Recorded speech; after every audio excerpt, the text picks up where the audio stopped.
Are you having trouble hooking your players in your game? Here are my top 5 tips to engage your players, and we're starting right now.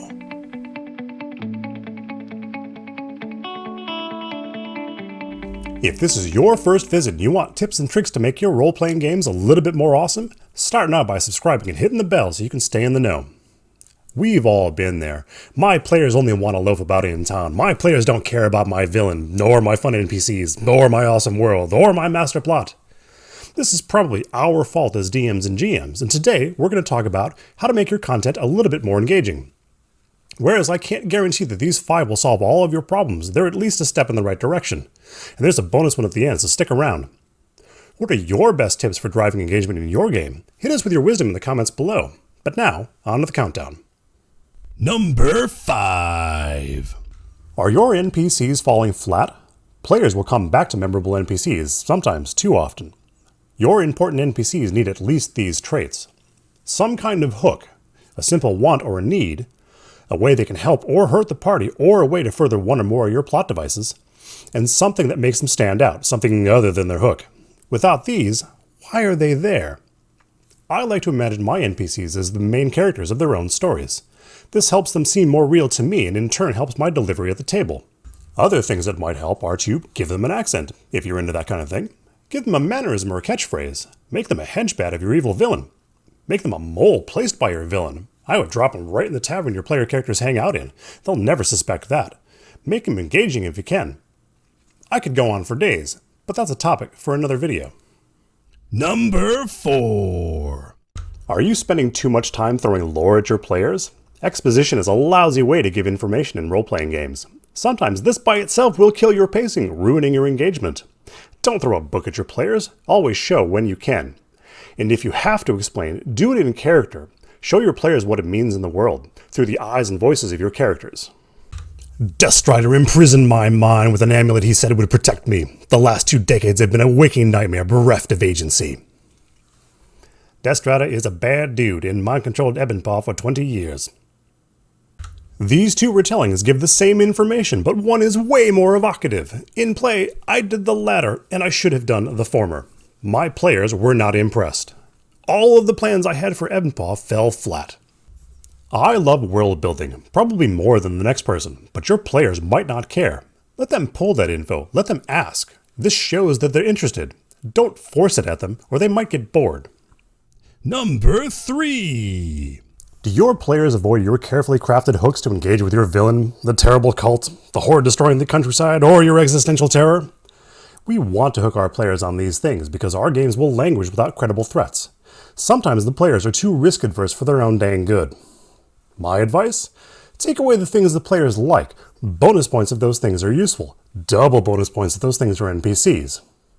For example, let's have our villain abduct one of their favorite NPCs. We'll drop the hint that there's still time to save them. Then, just before they're able, let's snatch defeat from the jaws of victory and taunt them about how easily they fell into the trap. I already hate this guy.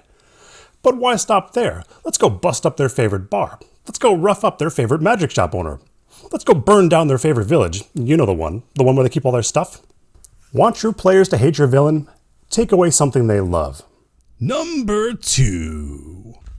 Challenge your player character's beliefs every chance you get, around every corner if you can swing it.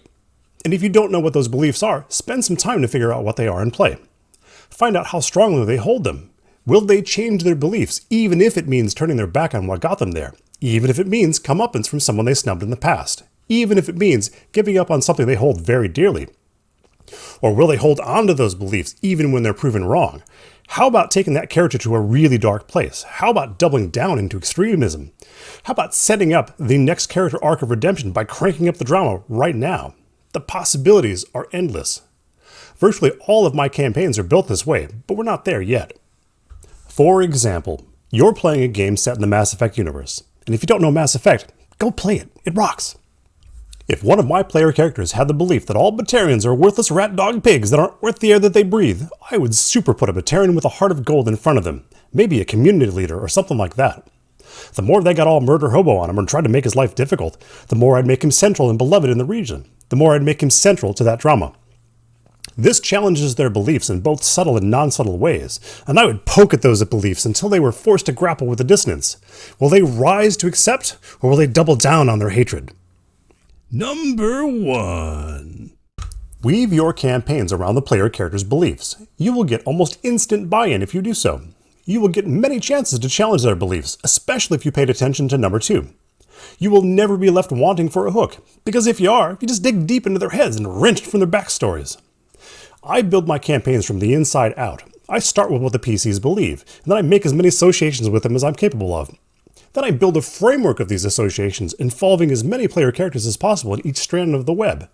From there, I can hang whatever context I want around it. It works in fantasy, it works in sci-fi, it works in cyberpunk, it works everywhere, because it starts with your player characters. Evolve it when the player characters grow, or when your players want to go in a different direction. And you are talking to your players about this kind of stuff, right? Why wouldn't you do it this way? In the end, it is their story. The player characters are central to everything. Make the campaign central to them too. Bonus round. Fight! This is my favorite advice for running games. Leave space to improvise. This is already a good idea, so you don't get backed into a corner of your own making, but it gets better the longer you go. You will know the situation and player characters way better, and you can tailor your narrative more closely to them. Want to make this even better? Listen to your players when they discuss your game. Listen to their conspiracies. Listen to their theories. Listen to their interpretation of what's going on. Occasionally, they will come up with pure gold. And because you left space, you can now weave that stuff in.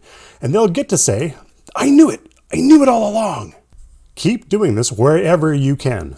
This is collaborative storytelling after all, and it's not a thing you can do in many other types of gaming. We get this one pretty much all to ourselves, and it's pretty cool. It's part of what makes our hobby great. These are the things that I do at my table. Each of these ideas can stand on their own and help your game be a little bit more awesome, but stick all of them together and blam, you're well on your way to happy gaming. To learn more tips and tricks like these to improve your role-playing games, start by subscribing and hitting the bell so you can stay in the know. Thanks so much for watching, and I'll see you on Sunday.